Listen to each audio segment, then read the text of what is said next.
I will sometimes use the word soul. When I do, I am referring to essentially one's subjective world, the world of feel, image, and talk, considered in terms of its deepest layers.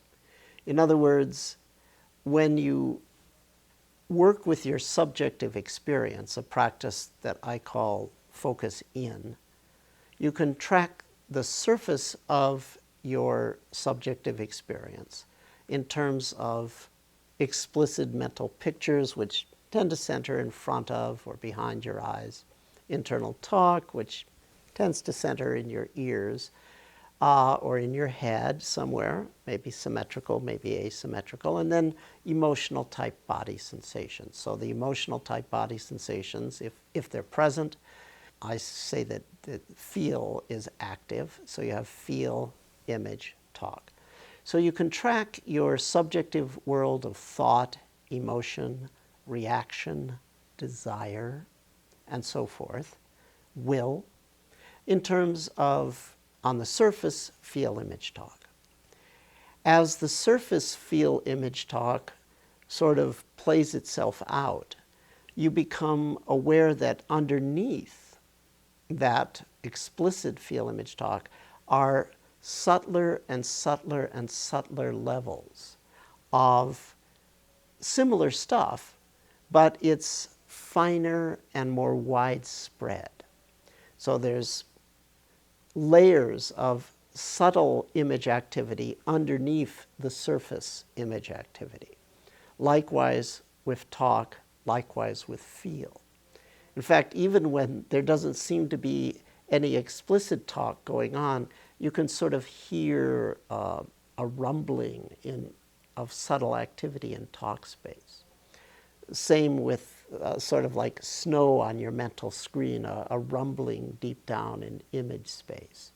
And in your emotional centers in your body, it's like the circuits there are idling, like the wheels are turning, but the clutch is not engaged, so you're not emotionally going anywhere. So there are these subtle levels of association and processing that are fine but broad. I will sometimes loosely, in a sort of colloquial way, refer to those more subtle, deep levels of feel, image, talk activity as soul.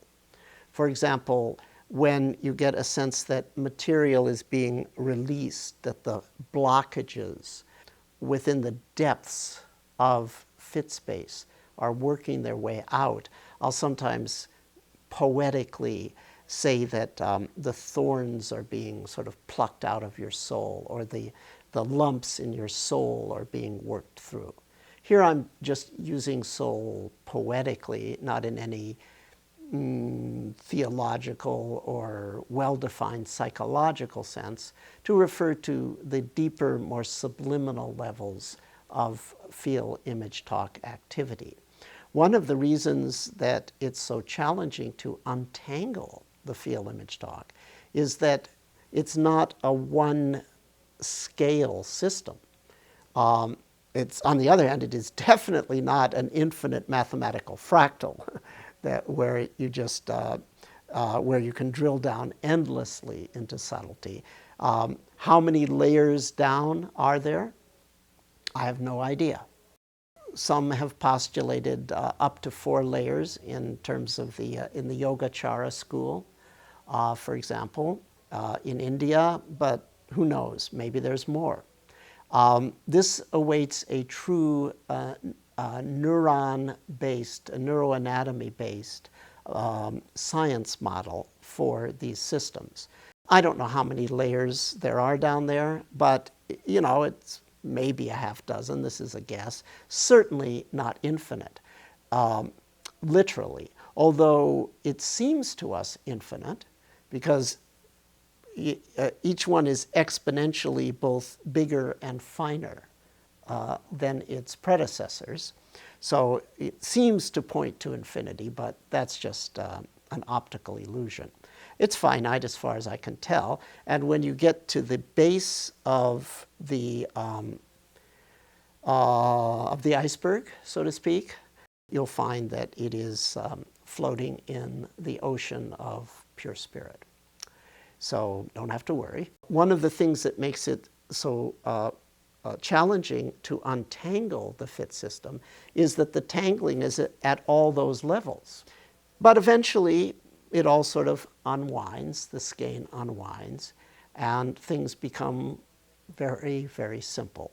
And when that happens, we could say that the true beauty of your soul has been manifested.